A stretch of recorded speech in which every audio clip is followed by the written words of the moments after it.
Hi friends. రోజు మన స్వప్న స్వగృహ కిచెన్లో మరో సరికొత్త వంటతో మీ ముందుకు వచ్చాను. అదే సోరకాయ తోటి ఎగ్ కర్రీ అండి. సోరకాయ ఎగ్ కలిపి కర్రీ చేయబోతున్నాను.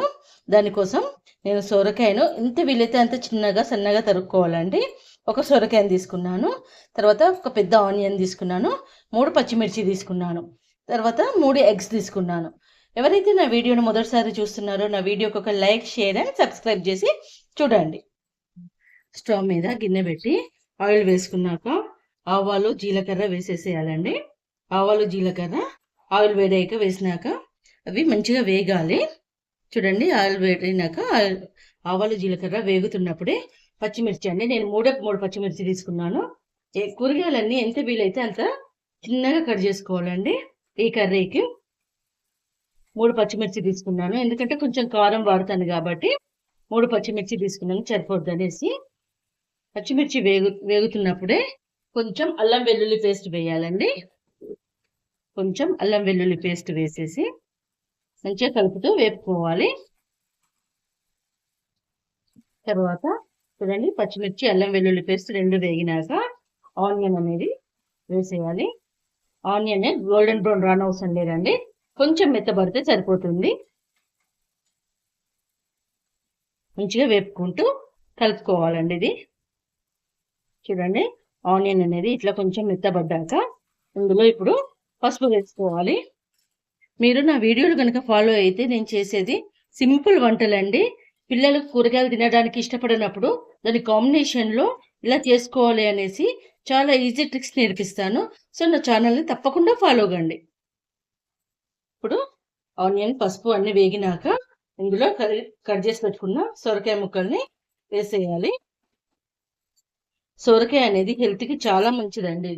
దీంట్లో వాటర్ పర్సెంటేజ్ ఎక్కువ ఉంటుంది. షుగర్ పేషెంట్స్కి ఎక్కువ డాక్టర్ సజెషన్ చేసే ఫుడ్ అండి సొరకాయ ఎక్కువ తినాలనేసి. సొరకాయ కానీ బీరకాయ కానీ చూడండి, ఇది సొరకాయ వేసినాక కొంచెం ఉప్పు వేసుకోవాలి. ఉప్పు కారాలు అనేటివి ఎప్పుడు కానీ ఎవరి టేస్ట్కి తగ్గట్టుకు వాళ్ళకండి. నేను 1 స్పూన్ వేసాను. ఈ స్పూన్ తోటి తక్కువ అనిపించినప్పుడు మళ్ళీ వేసుకుందాం. ఇప్పుడు మూత పెట్టి ఒక 5 నుంచి 6 నిమిషాలు వేపించుకుందాం. కొంచెం కరివేపాకు వేసుకోవాలి. చూడండి, సొరకాయ అనేది ఈ స్టేజ్ దాకా ఉడకాలి. ఎంత వీలైతే అంత మూత పెట్టకుండానే ఉడికించుకోవాలండి, ఎందుకంటే ఇందులో తడి అనేది ఉండకుండా ఉడికించుకోవాలి. సో మూత పెట్టకుండా ఉడికించుకోవచ్చు, లేదంటే ఉరికి కలుపుతూ నీరు అనేది, సొరకాయలో నీరు ఎక్కువ ఉంటుంది కదా, నీరు అనేది రాకుండా ఉడికించుకోవచ్చు. ఈ స్టేజ్లో సొరకాయ హాఫ్ బాయిల్డ్ అయిపోయిందండి. ఇప్పుడు మనం ఎగ్స్ని పుట్టుపోసుకుందాం. ఇన్ని ఎగ్సే తీసుకోవాలని ఏం లేదండి, నేను 3 ఎగ్స్ తీసుకుంటున్నాను.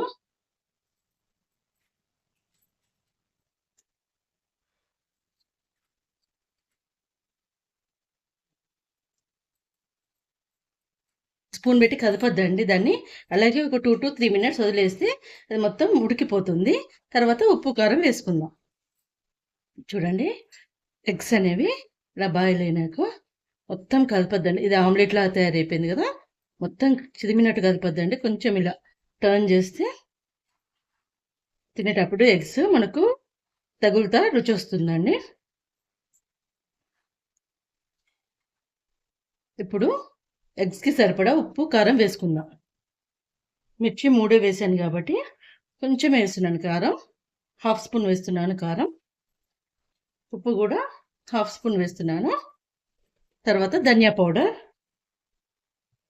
ధనియా పౌడర్ వేసేసి మూత పెట్టేసి ఒక 2 minutes ఉంచుదాం.